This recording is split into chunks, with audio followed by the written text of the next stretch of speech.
ಶಾಲಿಗ್ರಾಮವೋ ಚಕ್ರಾಂಕಿತವೋ ಇವುಗಳ ದರ್ಶನ ಅಥವಾ ಸ್ಪರ್ಶನ, ಇವುಗಳನ್ನು ಭಕ್ತಿಯಿಂದ ಮಾಡಿದರೂ ಪುಣ್ಯ ಇದೆ.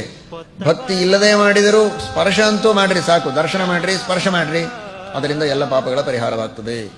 ನೋಡ್ರಿ, ಶಾಲಿಗ್ರಾಮಗಳನ್ನು ಭಕ್ತಿಯಿಂದ ನೋಡಿದರೂ ಪುಣ್ಯ, ಸ್ಪರ್ಶ ಮಾಡಿದರೂ ಪುಣ್ಯ, ಅಭಿಷೇಕ ಮಾಡಿ ಪೂಜೆ ಮಾಡಿದರಂತೂ ಮಹಾಪುಣ್ಯ ಇದೆ. ಒಂದೊಂದಕ್ಕೂ ಪುಣ್ಯ ಇದೆ. ಈಗ ಹೇಳಿದ್ದಾರೆ ಅಂತ ಬರೇ ದರ್ಶನವನ್ನು ಮಾತ್ರ ಮಾಡಿ ಬಿಟ್ಟು ಬಿಡಬಾರದು. ಹಾಗೆ ಹೇಳ್ತಾರೆ, ಬೇಕಾದ್ದು ಹೇಳ್ತಾರೆ. ಹಾಗೆ ಬಿಟ್ಟರೆ ನಮ್ದು ಅಭ್ಯಂತರ ಏನಿಲ್ಲ, ಅದನ್ನು ಹೇಳ್ತೇನೆ ತಿಳ್ಕೊಳ್ಳಿ. ಕೇವಲ ನೀವು ದರ್ಶನ ಮಾಡಿ ಬಿಡೋದಾದರೆ ಏನು ಅಭ್ಯಂತರ ಇಲ್ಲ.